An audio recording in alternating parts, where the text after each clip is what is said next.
देखो अपन इसका partiality paper के क्वेश्चन नंबर 6 से देखते हैं इसको।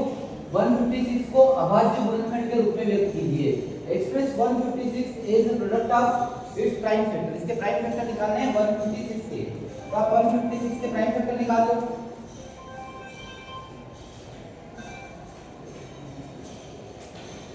156 इसके प्राइम फैक्टर हो जाएंगे, इसे अपने 2 से इसको डिवाइड करेंगे तो 2 से 2 2 7 जा 14, 1 यहां बचेगा, 2 8 जा 16, फिर 2 से करेंगे 39, फिर 3 से कर देंगे 13 और फिर 13 1 जा 30। ये इसके प्राइम फैक्टर होगा, है ना। प्राइम फैक्टर में आपको ये ऐसा लिखना नहीं है, आपको इसके केवल प्राइम फैक्टर में क्वेश्चन में ऐसे लिखना है 156 इक्वल टू 2 कितने टाइम है 2 टाइम्स प्लस सॉरी इनटू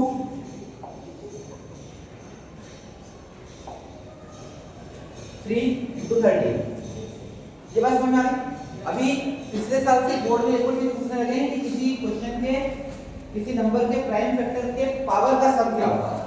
किसी क्वेश्चन के किसी नंबर, जैसे कोई नंबर दिया आपको तो पूछा उस नंबर का अपने प्राइम फैक्टर कर लिया इस तरह से ना। अब उसने पूछा कि प्राइम फैक्टर के पावर का सम क्या होगा। तो यहाँ पर पावर क्या है 2, इसकी कुछ जो आ रही है इसकी 1 है और इसकी 1 है, तो यहाँ पर पावर का सम कितना हो गया इसका 5। ये बात समझ में आ गई। पावर का सम पूछेंगे तो इस तरीके से बताना है आपको।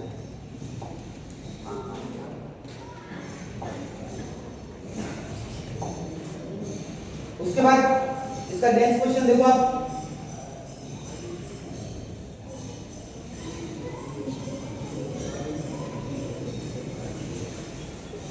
नेक्स्ट क्वेश्चन में पूछा है 6 और 20 का एचसीएफ फाइंड करना है। 6 और 20 का एचसीएफ फाइंड करना है। तो 6 के फैक्टर क्या क्या होंगे 6 is equal to 2 into 3 और 20 के फैक्टर क्या होंगे 2 into 5। HCF तो खाली आपको लेना है कॉमन, दोनों में कॉमन आ रहा है 2, तो कॉमन क्या है इसके अंदर 2, तो HCF हो जाएगा इसका 2। Is it clear. इसके बाद देखते हैं अपन अगला क्वेश्चन। देखिए क्वेश्चन दिया है इसके अंदर कि from the pair of linear equation find the solve the pair of linear equation. इसके लिए खाली लीनियर इक्वेशन बनानी है, इसको सॉल्व नहीं करना है, केवल क्या बनानी है लीनियर इक्वेशन है ना। आपको देखिए क्यूब में बनाना है, दो समीकरण बनाने हैं। तो 5 पेंसिल और 7 कलम का मूल्य दिया है, तो आप पेंसिल का मूल्य मान लीजिए x,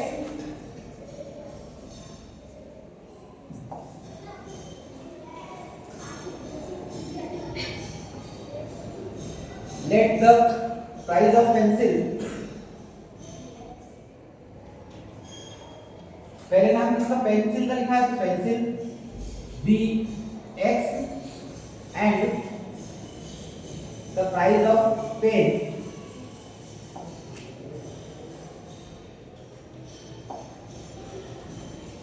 by। अब देखो पहली कंडीशन में उसने पूछा है कि 5 पेंसिल और 7 पेन है, तो 5 पेंसिल का हो जाएगा 5 पेंसिल प्लस 7 पेन और कितनी कॉस्ट आ रही है इसकी 50 रुपीस। तो यहाँ 50 लिख देंगे आप। अब आपने एक पेंसिल को x माना है, ये हो जाएगा 5x plus 7y is equal to 50। ये एक इक्वेशन फॉर्म हुई। और सिमिलरली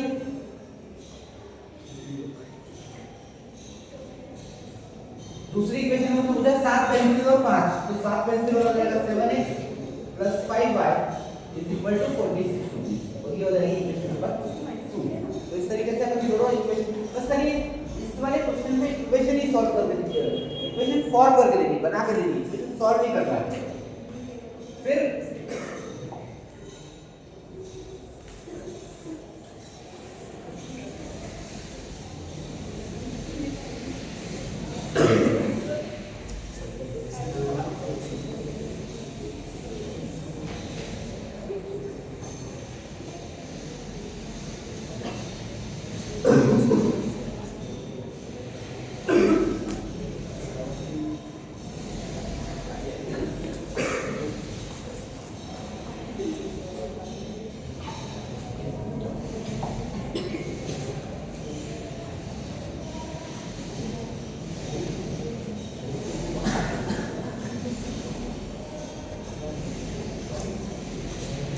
क्वेश्चन नंबर 9, 10 और 250 के बीच 4 के कितने जुड़े होंगे। How many multiples of 4 will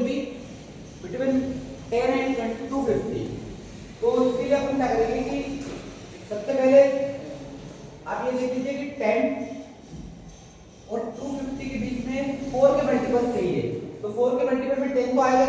सबसे पहला जो आएगा 4 3 12, 4 दिया 12, तो 12 आएगा सबसे पहला। उसके बाद में फिर 4 का 16 और ऐसे करते करते ये आ जाएगा 248 तक, है ना।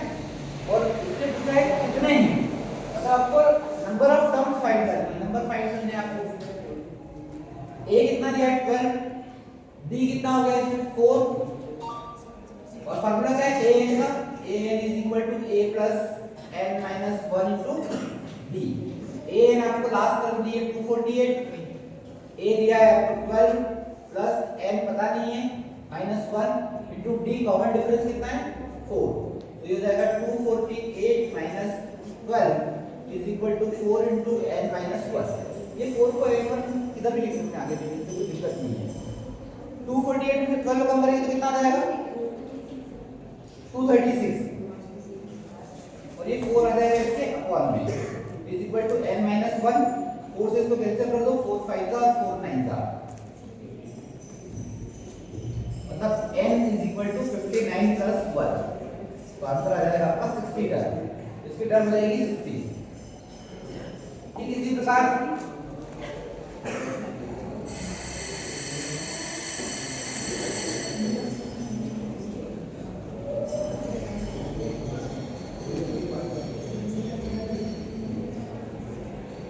इसका ऑप्शन में क्वेश्चन दिया है कि 3 8 13 18 में कौन सा पद 78 है, मतलब 78 कौन से नंबर पे आ रहा है। तो यहाँ पर नंबर ऑफ टर्म्स है उसमें पूछी है, और क्वेश्चन में सीरीज दी है 3 8 13 डेज करते करते 78। तो यहाँ पर a हो गया हमारे पास 3, b हो जाएगा 5, n आपको फाइंड करना है, और a n दिया है 78। an का फार्मूला अप्लाई कर दो, an is equal to 78, और an का फार्मूला हो जाएगा a plus n minus 1 into d is equal to 78, मतलब 3 plus n minus 1 into d 5 is equal to 78, तो n minus 1 into 5 is equal to 78 minus 3, तो n minus 1 is equal to 75 upon 5, a is equal to आ जाएगा 15 plus 1 that is 16। तो इस तरीके से ये AB के दोनों क्वेश्चन सॉल्व हो जाएंगे। फिर अगला क्वेश्चन हम देखते हैं कि इसमें एक सीरीज दी और सीरीज में सिंपल सी चीज पूछी है, खाली आपको फर्स्ट टर्म बताना है और कॉमन डिफरेंस बताना है, कुछ सॉल्व नहीं करना है।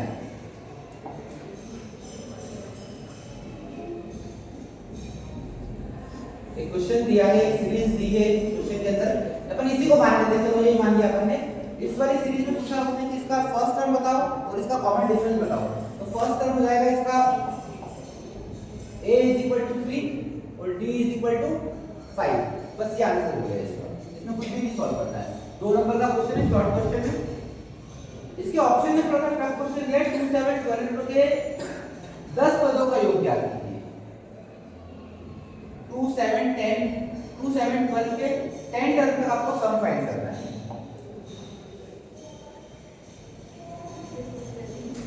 तो इसमें हम लोग पहले देख लेते हैं कि सीरीज है 2 7 12 और ऐसे ऐसे करके करना है आपको 10 टर्म अप टू 10 टर्म।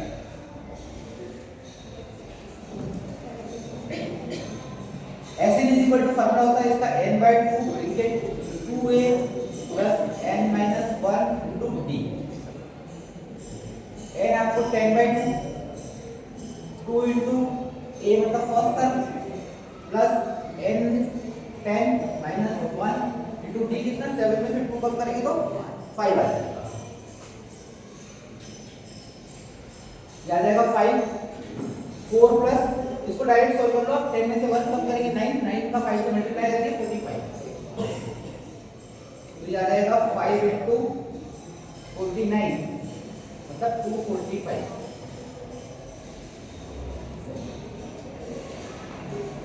ठीक है, इसके बाद नेक्स्ट क्वेश्चन, समरूप आकृतियों के 2 भिन्न भिन्न उदाहरण लिखिए। सिमिलर, कोई भी सिमिलर फिगर लेना है आप लोगों को और उसके 2 डिफरेंट आपको एग्जांपल देने हैं। पहले तो मुझे बताओ कि सिमिलर क्या होता है। सिमिलर में इसका मतलब ये हुआ कि ऐसी चीजें जिनके जो दिखने में एक जैसी है लेकिन उनकी विमाएं, उनकी जो मेजरमेंट है वो अलग अलग है। तो ऐसे दो आपको एग्जांपल देने हैं तो अपन दो एग्जांपल दे सकते हैं उसके अंदर।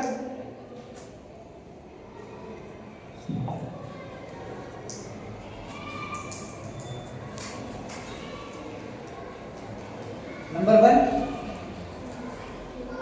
2 डिफरेंट फोटो, दो अलग अलग साइज की फोटो ले सकते हैं, डिफरेंट साइज फोटो।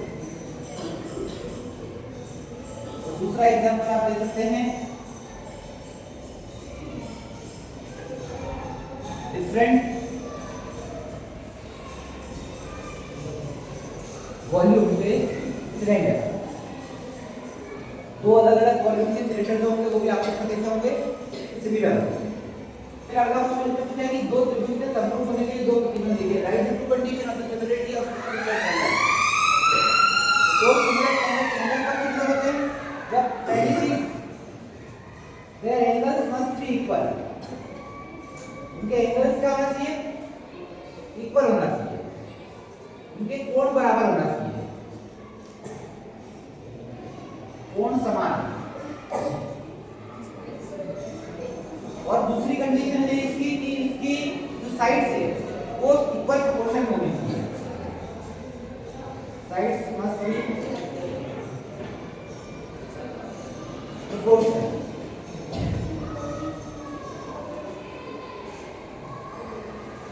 तो ये शॉर्ट क्वेश्चन में हम लोगों ने 6 से लेके 11 तक क्वेश्चन सॉल्व करेंगे। इसके अगले पार्ट में 11 के आगे के क्वेश्चन सॉल्व करेंगे। Thank you.